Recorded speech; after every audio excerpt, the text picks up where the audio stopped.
Look at the diesel on the ground. I never understand how diesel gets out of the vehicle.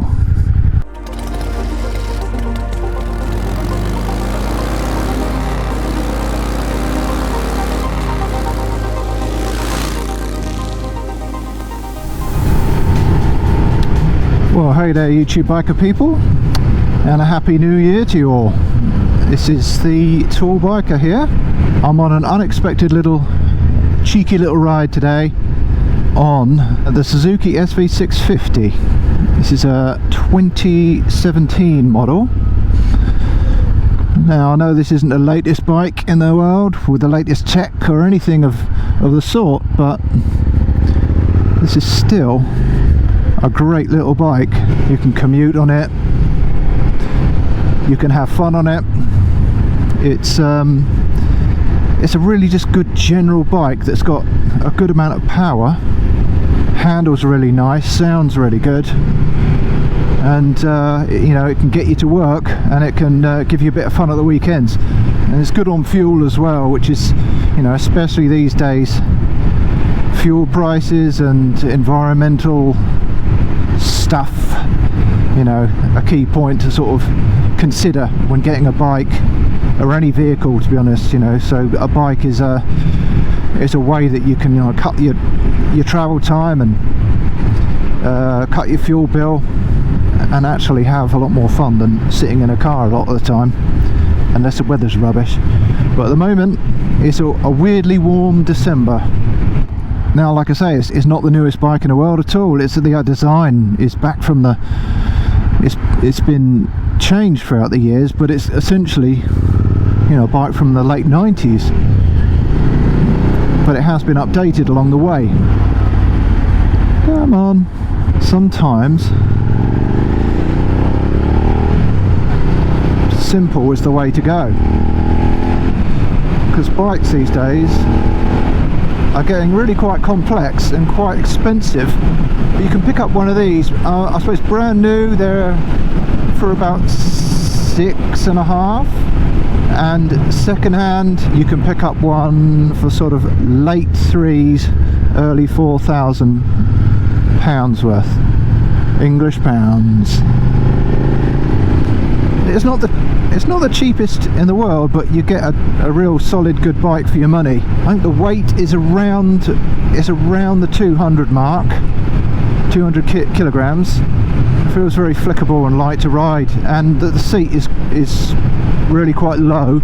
And for me, this bike's actually been lowered, so it's really, I feel like I'm sitting on the floor, but it's not my bike, so don't do it. But it has a very accessible feel to it. This one also has an aftermarket exhaust on it, which normally, you know what, I wouldn't be overly keen to spend the money on and change, but this one came with this exhaust when we bought it second hand. It's not obnoxiously loud at all, but it does get you noticed from a safety point of view. Now this is a 60 limit, and cars like to go about 30, so that's definitely an advantage of being on a bike. And this bike has around the sort of 70-75 brake horsepower, so it's a really nice sort of sweet spot amount to have, where you still get good fuel economy and you also have a decent amount of punch to get by people.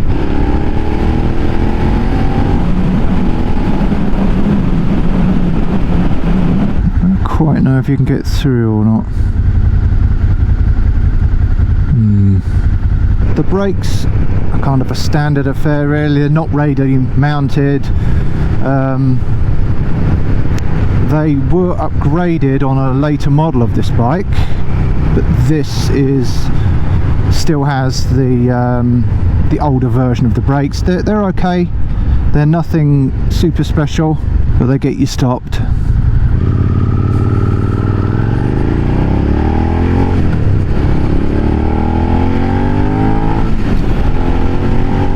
this bike over the previous version of the SV. They changed the engine, and it's a more of a revvy motor actually, so the main power doesn't really come in till, I don't know, around sort of 6,000-7,000 revs, and then you have a really decent shove of power, which is exactly what you need on the road, and it's a really nice free revving bike as well. So you don't have to really search for the power. It's pretty much right there. If you give the throttle a sharp twist, you're good to go, and all of the cars around you become a distant memory, which is a wonderful thing.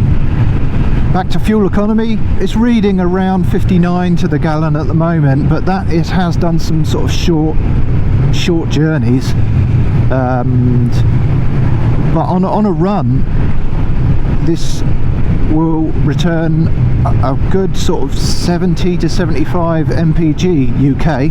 When you're in traffic, it does dip down into the high 50s, but generally mixed, you're gonna get a good sort of, yeah, in the 60s, which is good. I think I'll go the more interesting route. It's so nice to be out on a bike again. Almost forgotten what it's like. Another great thing about this bike is it's pretty durable, you know, to run all year. It's a reliable bike you can use every day, but it has the sound and the fun factor of like a Ducati Monster or something. So acceleration wise, picks up really good, and so certainly with this exhaust, it's got a really nice sound. You can hear that twin.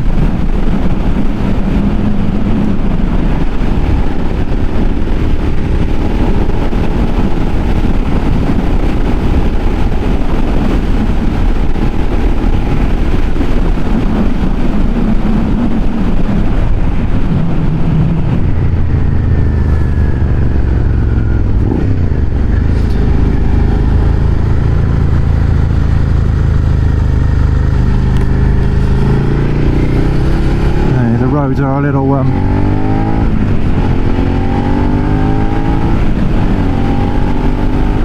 greasy, but so we'll take it easy. But this is a really great fun bike, and it's something that is the next step up from something like a Honda CB500, which is another great bike, which you might be tempted to go for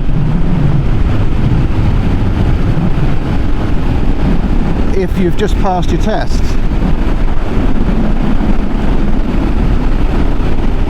But this one has, you know, a real sort of decent amount of power to keep you interested, whether you've been riding bikes for a long time or you've just passed your test. And yeah, this bike could sort of take you through into more advanced riding, and it still has the power to keep you interested. Of course, you've got the other options like the MT-07, which is also a great bike, but they cost more because it's a newer design, a bit more in favour. This Suzuki SV650 has kind of not been forgotten about, but it's of an older generation, and Suzuki tends to be quite conservative in their bike range. So once they have something that works, they sort of tweak it here and there, but essentially they just stick with what works, which is not a bad thing, because this type of bike will be used for, you know, all sorts of things, commuting being a main one of them, and in that case you want a very reliable bike. A reliable bike does not have to mean that it isn't fun.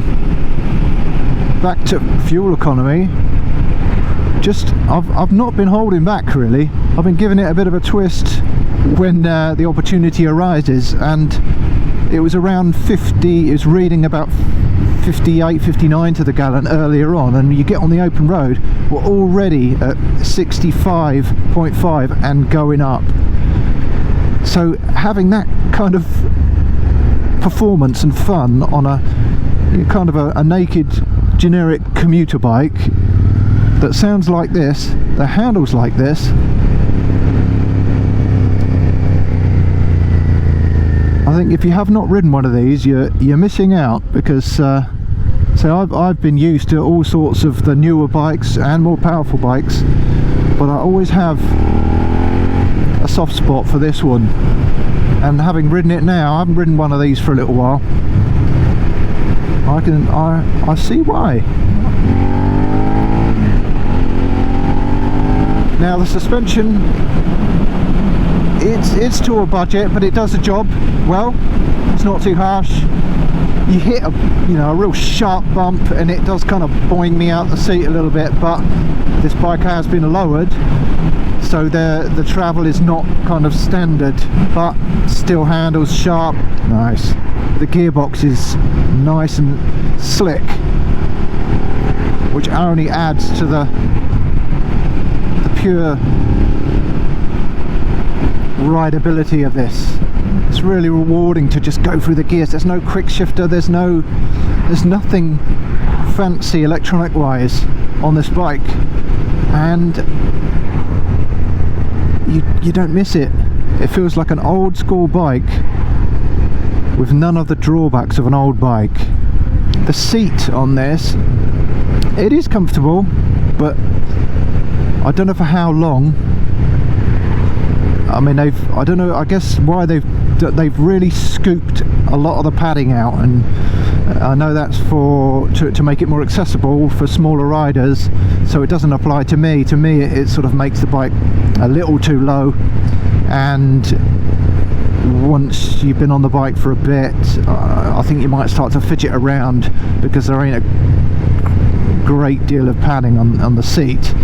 But it's not a deal breaker, it is generally a comfortable bike to ride. So this has been the Tool Biker on a quick, unexpected little ride on the Suzuki SV650. I'll see you again in another video very soon. If you like what you've seen, remember to hit the like button and subscribe. I'll have another video coming soon. This has been the Tool Biker. Thanks for watching.